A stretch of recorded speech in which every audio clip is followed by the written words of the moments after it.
খতিব মুফতি আব্দুল মালেক। আপনারা এটাও দেখেছেন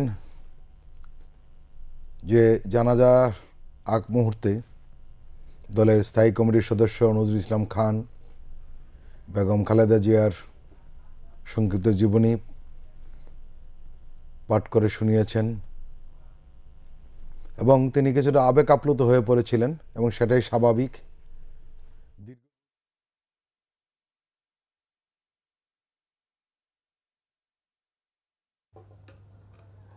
এই মুহূর্তে আমরা যে বিষয়টি দেখলাম, বিএনপি চেয়ারপারসন বেগম খালেদা জিয়ার জানাজার নামাজ অনুষ্ঠিত হলো। তার জানাজার নামাজ পড়ালেন জাতীয় মসজিদ বায়তুল মোকাররমের খতিব মুফতি মোহাম্মদ আব্দুল মালেক। এবং আমরা এই মুহূর্তে যেটি দেখতে পাচ্ছি যে ইসলামিক বক্তা মিজানুর রহমান আজহারি তিনিও আসলে খাটিয়া তুলে নিচ্ছেন বেগম খালেদা জিয়ার,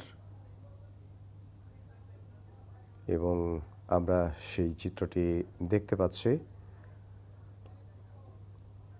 তিনবারের প্রধানমন্ত্রী, বাংলাদেশের প্রথম নারী প্রধানমন্ত্রী, তার মরদেহ এই মুহূর্তে নিয়ে যাওয়া হবে